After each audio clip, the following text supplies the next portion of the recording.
Hi there! Do you want to learn essential English phrases that can make you sound more like a native today? Then join me for today's lesson.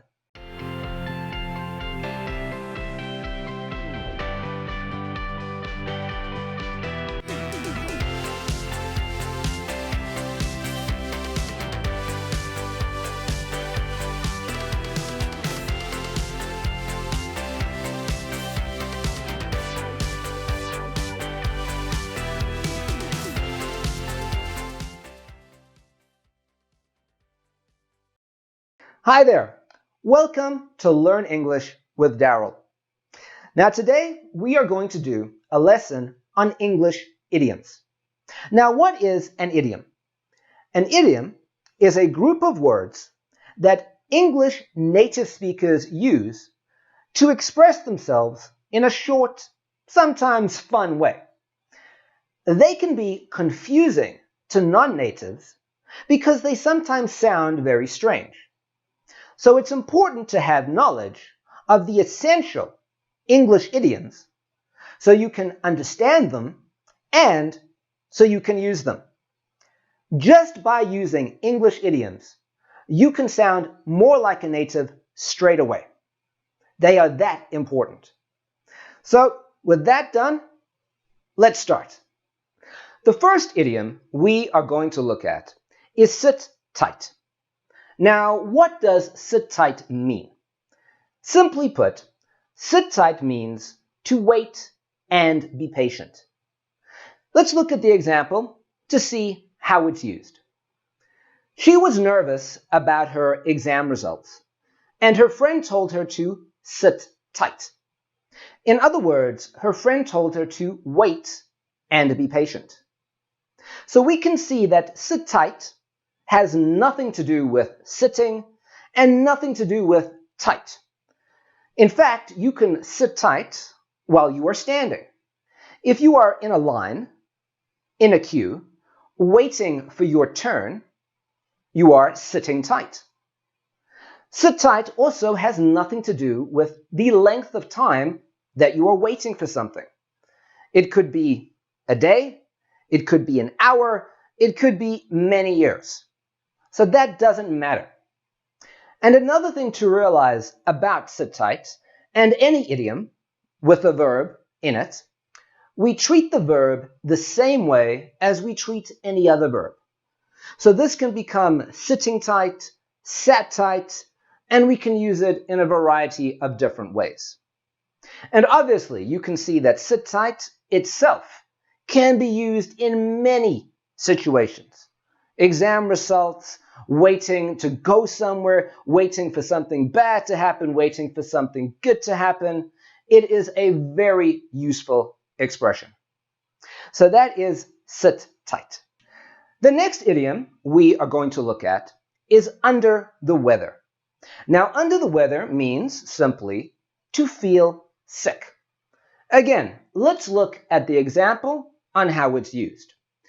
So he couldn't go into work because he was under the weather. Obviously, I can also use this myself in the first person.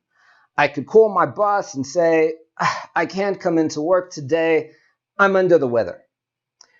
In other words, I'm just feeling sick. It could be any kind of sickness, a stomach ache, a flu, a very bad headache. Anything where there is an illness or a sickness is under the weather. And an easy way to remember it is to imagine the weather above you. A big cloud raining down on you, making you sick. So that is under the weather. The next one we will look at is piece of cake. Now this is very common, and you may have heard of this one before. If not, what does it mean? It means something is easy to do. Other derivatives of this are easy as pie. And how do we use it? Again, let's look at the examples. We could say, it was a piece of cake. Or we could say, what was a piece of cake? The exam was a piece of cake. The exercise was a piece of cake. Creating that was a piece of cake. So obviously you can see that it has nothing to do with cooking. It has nothing to do with eating. It can be used for anything that you find easy or someone else finds easy. It's a very common expression and very easy to use. Piece of cake. The next idiom is up in the air. And again, it is very common, very easy to use, and you can use it for many different situations.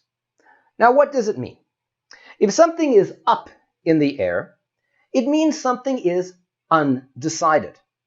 We can imagine something is hanging there and it hasn't come down yet and been decided. Let's look at the example. We have a meeting next week, but the date and the time is up in the air. In other words, the date and the time is not decided. Now, obviously, up in the air can be used for anything, not only work, not only scheduling, not only time-related situations. I could go shopping for a new shirt, and the color is up in the air. I could be changing my hair, and the hairstyle is up in the air. So it is a very broad, very general expression you can use for anything. The next idiom we will look at is to feel blue. Again, this is very common, and this idiom has many different derivatives that we can use, many different usages. Now, what does it mean? It means simply to feel sad. Let's look at the example. She felt very blue when she and her boyfriend broke up. In other words, she felt very sad when she and her boyfriend broke up. And this is a common usage of blue. We don't even use the word feel. We will just say she is blue or she is very blue. Another way to say it is she has the blues. In other words, she has the sadness. She feels sad. Of course, sometimes we do use the whole idiom and say, I feel blue today. I don't know why. And again, just like other idioms that have verbs in them, feel changes the same way as any other verb. This can be felt, feel, feeling, or anything else as normal. So this is very common and very useful, to feel blue. The next idiom is face the music. Now, face the music actually means to accept a punishment. So it is very different from the concept of music, which is fun and uplifting. Here, we have done something wrong, or we have caught someone doing something wrong, and now they have to accept the punishment. They have to accept the consequences of what they did. Let's look at the example. He was caught cheating, and now he will have to face the music. Perhaps he will fail his exam. Perhaps he will be pushed out of school. There will be consequences. There will be a punishment that he will have to accept. He will have to face the music. The next idiom is be on the same page. And this one is again very useful for many different situations. Now, what does it mean? It means to understand each other. It means I know and you know the same thing. We are on the same page. Let's look at the example. Now that you know what I want you to do, we are on the same page. In other words, you know what is expected, I know what is expected, we are on the same page.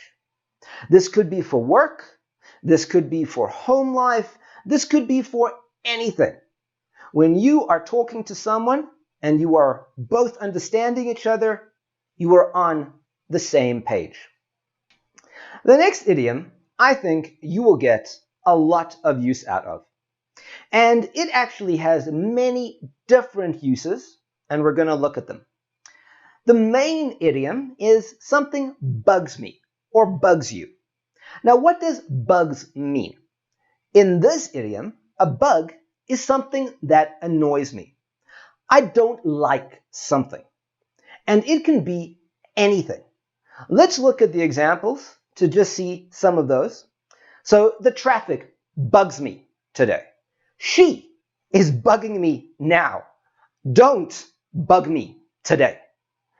So we can see already there are many different uses, and bug in this idiom is treated like the verb. Bug is the thing that is happening. Bugs, bugging, bug, all used like a verb. Now again, anything can bug you, anyone can bug you, be it small or big, anything can bug you. And what does it mean? I don't like that. So you can see this has many different uses. I think you will get a lot of use out of it. Bugs me. The next idiom we will look at today is a very fun sounding idiom. When someone looks like $1,000,000. Now, what does that really mean? It means someone looks very good.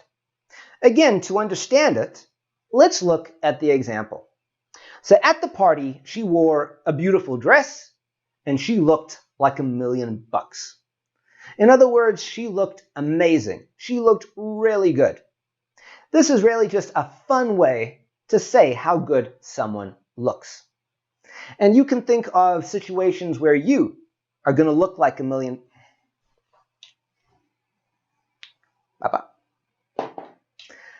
The next idiom is looks like $1,000,000. And this is really a fun idiom to say that someone looks very good. Let's look at the example to see how it works. So at the party, she wore a beautiful dress and she looked like $1,000,000. In other words, she looked amazing. She looked beautiful. She looked wonderful. So this is really a fun way to describe how good someone looks. And obviously, it doesn't only have to be for a woman. It can be for a man. It can be for anything that looks really good. It looks like $1,000,000. Thank you for joining me for today's lesson. I hope you enjoyed. What I suggest you do now is to rewatch the video. Write down all of the idioms and make your own examples. Write down a sentence with each idiom. It is a very good active way to take them in. Also, watch out for a coming video where I will be explaining how to learn idioms, phrasal verbs, vocabulary, and any English phrase simply and easily, and how to learn a lot of them without stressing. So watch out for that video. You can subscribe to the channel, hit the notification bell. Also, please comment below. Let me know what topics you would like me to do a video on next, and I'll try my best. And until I see you in another class, bye for now. Thank you for watching. I hope you enjoyed, and I hope you come back for more lessons very soon. Please help to support the channel so I can make more videos for you. So go ahead and like, subscribe, hit the bell, follow, share, comment. Check out the links in the description below for all the ways we can interact. And until I see you in another class, bye for now.